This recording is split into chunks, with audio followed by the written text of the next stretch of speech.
Го барам Николај. Уште гейма. Уште гейма. 10 сати е на компјутер.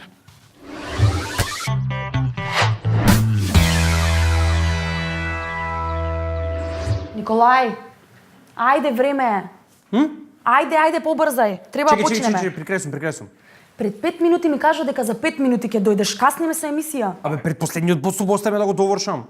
Добро, паузирај ја играта и после ќе продолжиш. До кога да се објаснуваме дека онлайн игра не се паузира? Колку често се соочувате со вакви ситуации? Доаѓа недела попладне и мајка ви вика дека треба да завршите некоја обврска по дома и ви вика паузирај ја играта. Овој проблем веќе го имаме некои 10 години, откако започна сферата на онлайн играње. А да не заборавиме, излези малку надвор, ќе ти паднат очите и многу такви изреки со кои што ние сме растеле, меѓутоа не се и нешто многу далеко од вистината. Зависните геймери имаат многу проблеми со социјалниот живот. 50% од нив, што се во брак, изјавиле дека имаат проблеми во бракот. Океј, не е се така црно.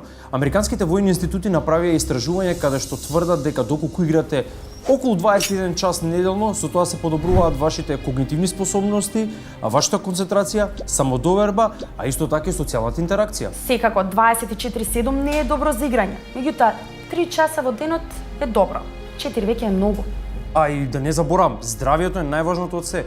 Кај луѓето што се зависни геймери знаат да се појават мигрени, тешки главоболки, проблеми со грбот, неправилна исхрана и хигиената не е најсјајна.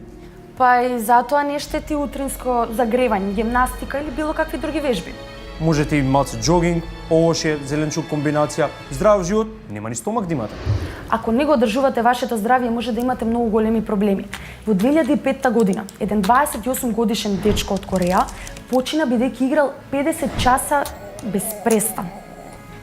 И во истата година, друг дечко од Кина почина бидејќи 3 дена не излегол од играчница. Океј, ова се многу сериозни работи. Ајде да се вратиме на малце по светлите.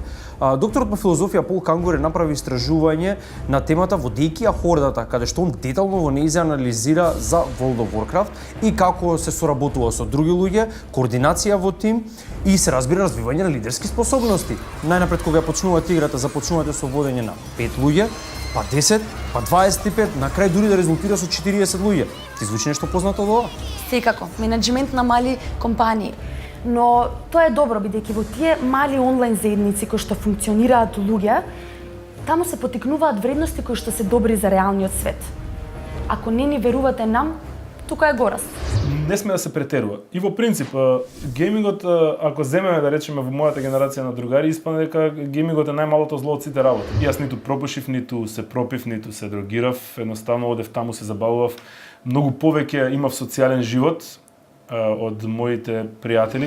Гейминг, физичка активност и образование ќе се спојат воедно, тогаш социјалниот живот да пати е многу тешко. Значи нема шанс, заради тоа што во сите три сегменти сретнувате различни луѓе, разговарате за различни работи, се надградувате на повеќе полења, така да мислам дека тоа е тоа кое што треба да го запази секој човек кој што игра многу игри, поготоа се разбира млади луѓе, затоа што претпоставам дека тие се најпогодени, нели?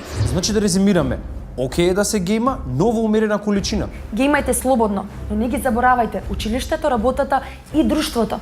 Училиштето, работата, друштвото, да повторам уште еднашка, се најважните работи. А вашето слободно време, па користите го како мене, слободно геймајте. Мајки и татковци, Млади од сите возрасти, па и баби и дедовци. онлайн игра не се паузира. Ниту пак реалниот свет.